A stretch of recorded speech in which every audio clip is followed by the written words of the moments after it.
The bundle was tied with kitchen string, pushed to the very back of the bottom drawer of Gareth Holloway's writing desk, beneath a stack of old tax folders that Freya had already worked through twice without noticing it was there.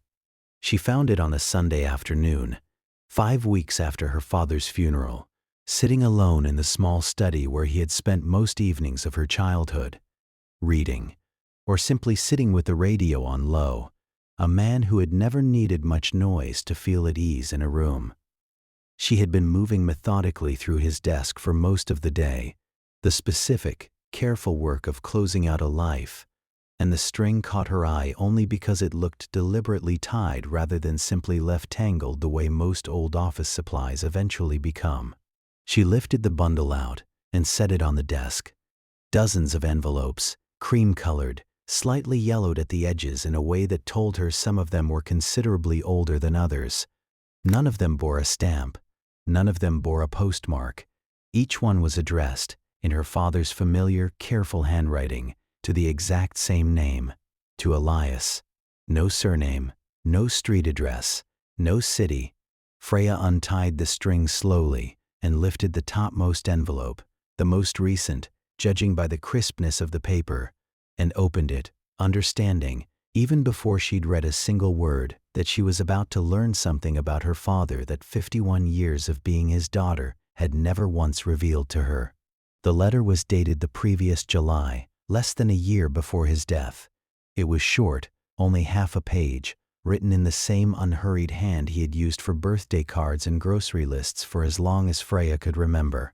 "Another year gone," it began. "I turned 77 in the spring. My knees complain more than they used to, and I've finally given up trying to fight the garden weeds along the back fence. I've decided they can have that corner, since I clearly can't be bothered to argue with them anymore. Freya had her granddaughter's birthday party last month, and I sat outside for most of it, in the shade, watching all these small, loud, wonderful people move through a life I never expected to get to see. I think of you every year on this day, the way I always have. I think of the lake, and the sky that afternoon, and the fact that I am able to write this at all only because of what you did. I don't know if you're even still alive to read this, wherever you are, though of course you never will read it, since I've never once managed to send any of these. I think I write them anyway because some part of me needs to say it aloud, even if only to an envelope that goes back in a drawer. Thank you. I hope, wherever you are, that your life has been good. Gareth." Freya sat with the letter in her lap for a long time, the study around her very quiet, and reached for the next envelope down, and the one below that, understanding, with a slow, deepening astonishment, that this was not a single strange keepsake, but an entire unbroken practice. One letter, every year, for what looked, from the visibly aging paper stock alone, like decades. She had never once, in 51 years, heard her father mention a name that wasn't attached to someone she already knew. Freya Holloway was 51 years old, a registered nurse who had spent nearly 3 decades working in intensive and critical care, a career she had chosen, she had always told people, simply because she liked the specific, exacting clarity of medical crisis, the way a room full of chaos could be organized, through skill and calm attention, into something survivable. She had grown up the younger of 2 children in a quiet, steady household, defined less by drama than by a particular, consistent warmth. Her father, Gareth, had worked for 38 years as a civil engineer for the county, a patient, careful man who had never once, in Freya's memory, raised his voice, who showed love primarily through reliability rather than declaration, always present, always attentive, generous with his time in small, undramatic ways that had simply become the ordinary texture of her childhood. She had noticed, though never closely examined, one specific and persistent oddity about her father across her entire life. He did not swim.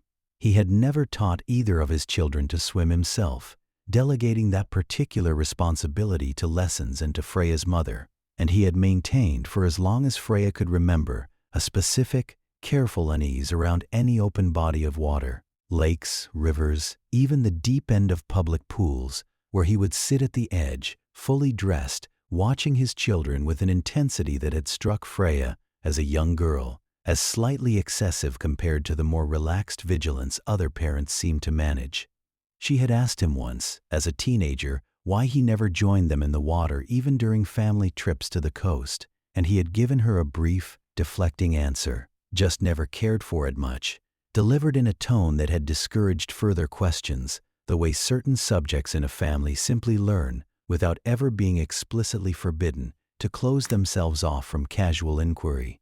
She had absorbed this the way children absorb most unexplained parental quirks, filing it away as simply one of the fixed, unremarkable facts of who her father was, never once connecting it to anything beyond ordinary personal preference. Freya's own present life carried its own smaller, quieter version of unfinished gratitude that she had never fully examined. During her early years as a nursing student, she had struggled badly through her second year of clinical training. Overwhelmed, close to quitting entirely, convinced she lacked whatever specific resilience the profession required. A professor, Adora Bello, had taken a particular, unasked-for interest in her that year, staying late on several occasions to walk her through difficult material, writing her a recommendation that had helped her secure her first hospital placement, offering the kind of steady, unglamorous mentorship that had, in Freya's own private accounting, single-handedly kept her in the profession she had since spent nearly 30 years working in. She had meant, for years, to properly thank Professor Bello. Not the brief, polite note she had sent upon graduation, but something considerably more complete, an actual acknowledgement of exactly how much that specific year of support had shaped the entire subsequent shape of her adult life. She had never quite managed it. Professor Bello had retired years earlier, and Freya told herself, whenever she thought of reaching out, that there would be time later, that the moment for such a significant gesture hadn't yet properly arrived.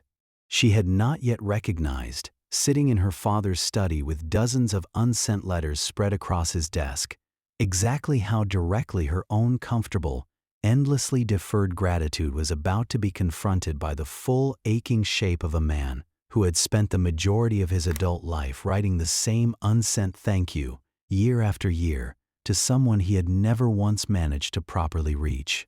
Freya spent the rest of that Sunday reading through the entire bundle, working backward chronologically until she reached the earliest letter, dated the summer Gareth was 20 years old, the only letter in the entire collection, she discovered, that described the actual event in any real detail.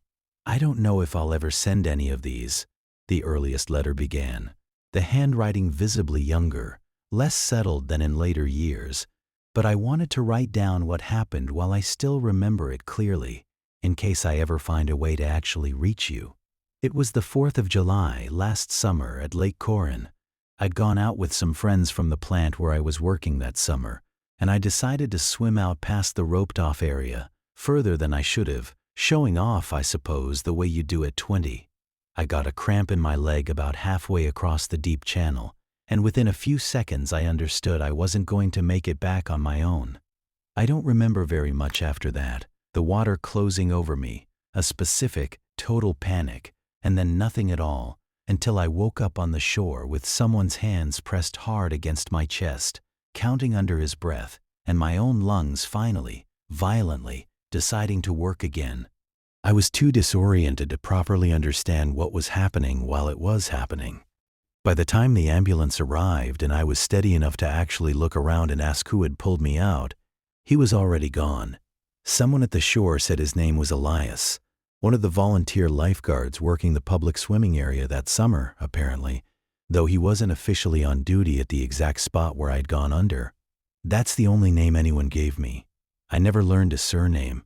I never got the chance to properly thank him, not once, not in the moment and not in the 50-some years since, because by the time I was well enough to go looking for him, the trail had already gone cold, and I never had enough information to actually find him.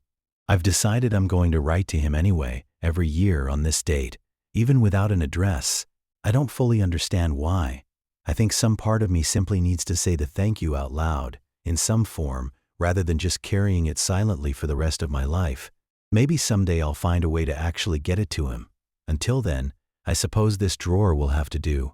Freya read this letter 3 times before she could make herself set it down, understanding, with a grief that arrived in successive waves, the full shape of what her father had carried, privately and consistently, for the entirety of her own life and for decades before it, an entire debt of gratitude toward a stranger he had never once managed to locate, renewed faithfully every single year on an anniversary none of his family had ever known the significance of. She thought immediately of every family trip to the coast, every summer afternoon at the community pool, every occasion across her childhood when her father had sat at the water's edge, fully dressed, watching. She understood now, with a specific ache, that this had never been simple personal preference. It had been the physical, daily architecture of an old and unresolved terror, quietly managed for over half a century without a single member of his family ever understanding its true source.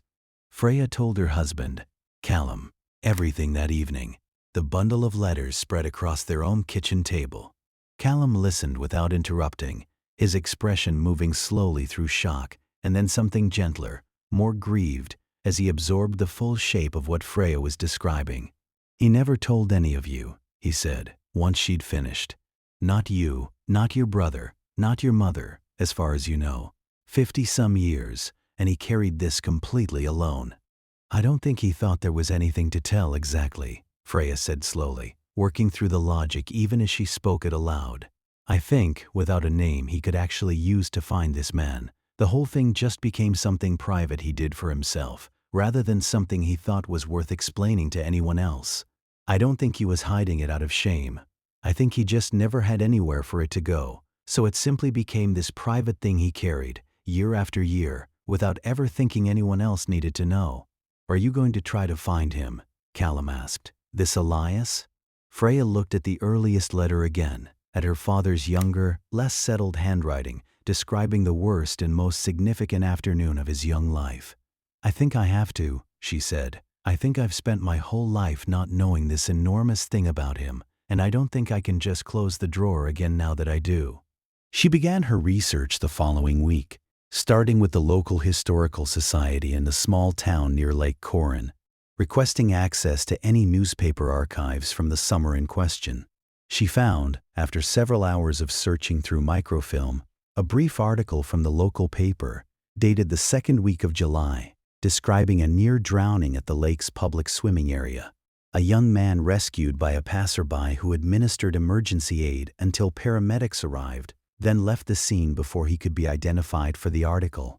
The piece offered no name for the rescuer at all, only a brief mention that lake staff believed him to be one of the volunteer lifeguards working informally that season. The trail, as her father had apparently discovered decades earlier, seemed to end there.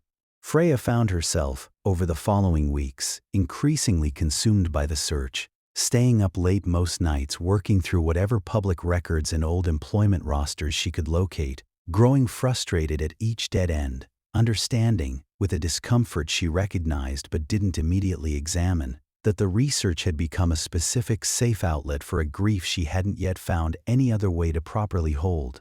Callum noticed this pattern the same way he had noticed, gently, more than once over the preceding several years, Freya's own persistent, unexamined habit of postponing the gratitude she'd always meant to properly express to Professor Bello.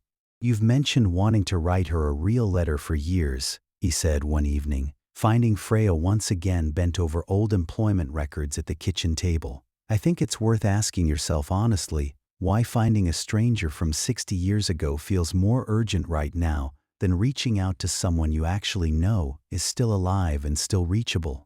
Freya sat with this observation for a long moment, recognizing, with the specific discomfort of hearing an accurate thing said plainly, that she had been circling her father's unresolved gratitude with a diligence she had never once applied to her own, considerably more solvable version of the exact same problem. I think I've been telling myself there's still time for Professor Bello, she admitted, the way my father must have told himself, every single year, that there was still time to somehow find Elias. I think I understand now how those two things can look very different and still be exactly the same kind of avoidance. The breakthrough came nearly 6 weeks into Freya's research, through a retired local reporter named Harriet Voss, who had covered the original incident as a young journalist and still lived in the area. Now in her 80s, her memory for that particular summer, she told Freya over the phone, considerably sharper than for most other stories she'd covered across her long career. "I remember the rescue," Harriet said. "I remember being frustrated at the time that the young man who'd done it left before I could get a proper interview. Local paper loves a hero story, and I'd been denied a good one. I do remember the lake kept a rough roster of volunteer lifeguards that summer, mostly local college students working informally, covering shifts the county couldn't afford to staff properly. I believe I still have a copy of that roster somewhere in my old files, if you're willing to wait for me to dig through a few boxes." Harriet called back 4 days later with the name, Elias Whitcomb, one of 6 volunteer lifeguards listed for the public swimming area that particular summer, the only one whose age and general description matched what witnesses had described at the time. Freya located a current address within another week, working with a genealogist referred to her by the Historical Society. Elias Whitcomb, now 81 years old, still alive, living quietly in a small town nearly 3 hours from where Freya herself lived, according to public records, a retired high school science teacher who had spent his entire adult career, as far as she could determine, in relatively ordinary and unremarkable circumstances, with no indication that the single afternoon he had spent pulling a drowning stranger from a lake had ever again crossed his own life in any significant way. Freya sat with the phone number for nearly a week before she made herself dial it, understanding, with a specific vertigo, that she was about to disturb the ordinary, settled life of an elderly man who likely had no memory whatsoever of the single, life-altering thing he had once done for a frightened 20-year-old on an ordinary summer afternoon 60 years earlier. Elias Whitcomb answered on the 4th ring, his voice careful, unhurried, the voice of a man accustomed to receiving few unexpected calls. "My name is Freya Holloway," she began, her own voice unsteady. "I'm sorry to call out of nowhere like this. I'm trying to reach a man named Elias Whitcomb, who might have worked as a volunteer lifeguard at Lake Corrin a very long time ago, in the summer of 1967. There was a long pause on the line.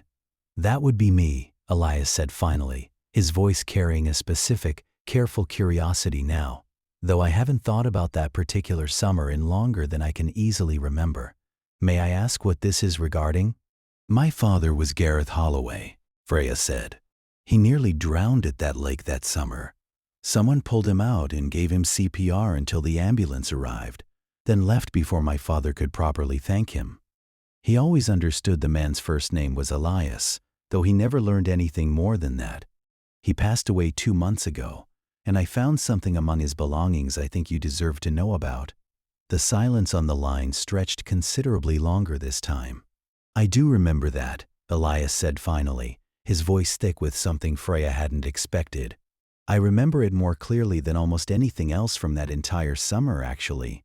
I was 19, working the lake for extra money before my sophomore year of college, and I saw him go under from where I was standing, further down the shore than I was technically supposed to be watching. I got to him faster than I had any right to expect, given the distance, and I remember being terrified the whole time that I wasn't doing the compressions correctly, that I might be making things worse instead of better." He paused. "I left before the ambulance came because I had another shift starting at a different part of the lake, and I genuinely didn't think much more about it after that. It was one of maybe a dozen things that happened that particular summer that I assumed, at the time, were simply part of the ordinary unpredictability of the job." "He thought about it every single day for the rest of his life," Freya said quietly. "He wrote you a letter every year, on the anniversary, for over 50 years. He never had an address to send them to. I found the whole collection in his desk after he died. I wondered if you might be willing to hear some of what he wrote, if that isn't too strange a thing to ask of a stranger." There was a long silence on the line, and when Elias spoke again, his voice was unsteady in a way that matched Freya's own. "I think," he said slowly, "that might be one of the most significant things anyone has ever asked me. Yes, I would very much like to hear them." Freya drove to meet Elias Whitcomb in person 3 weeks later. carrying the entire bundle of letters carefully packed in a small box on the passenger seat beside her, uncertain exactly what the visit would produce, only understanding that whatever came next needed to happen face to face, rather than compressed into the thinner medium of a phone call.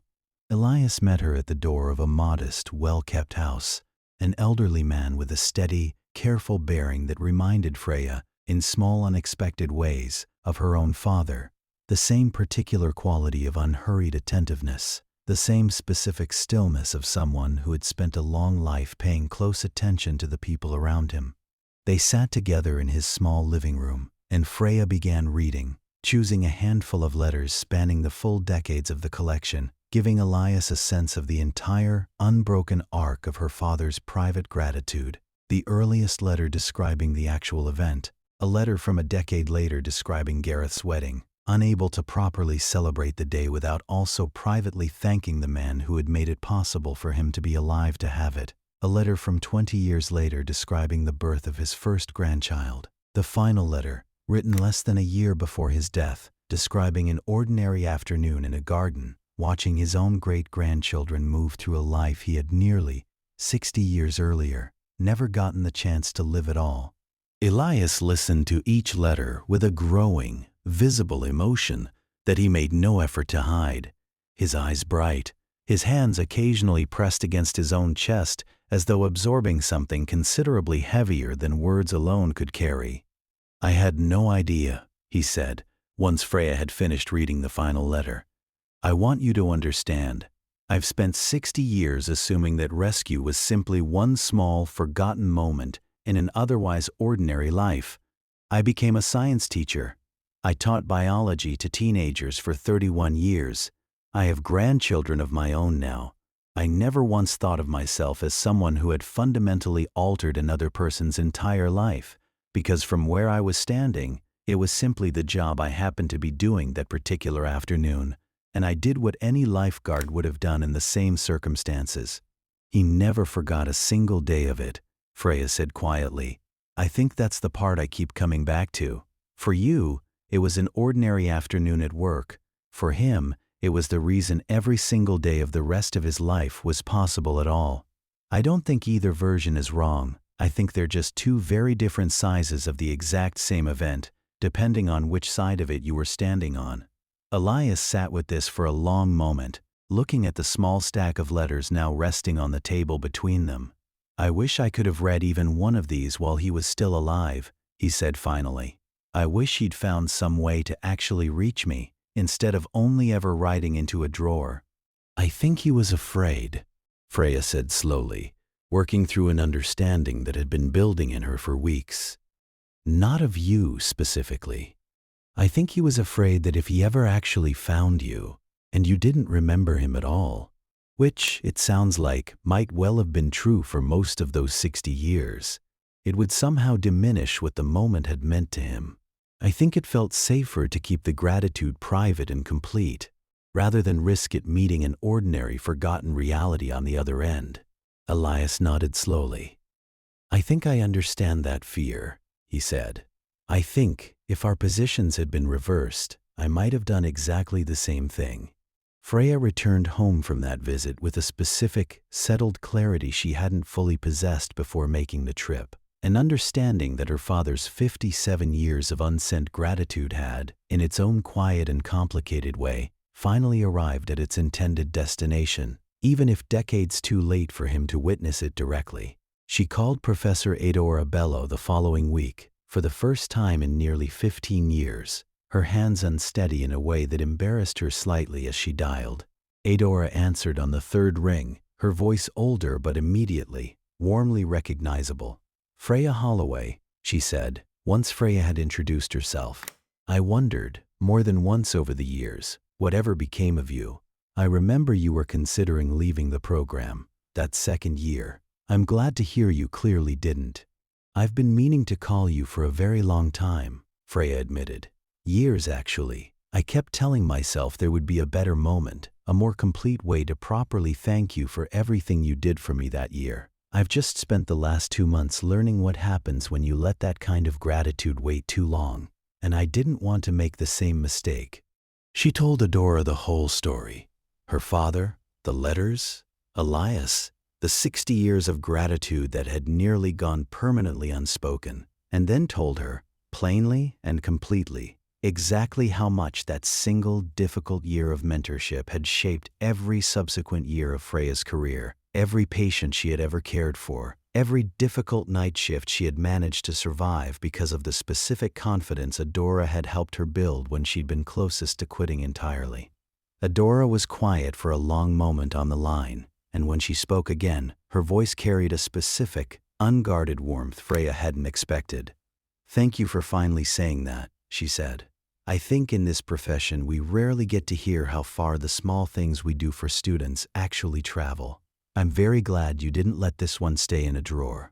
Freya and Elias kept in regular contact over the following months, the relationship settling into something considerably warmer than the single, extraordinary conversation that had first connected them, an actual friendship built on the specific, unusual foundation of a decades-old rescue neither of them had expected to still be discussing so many years later.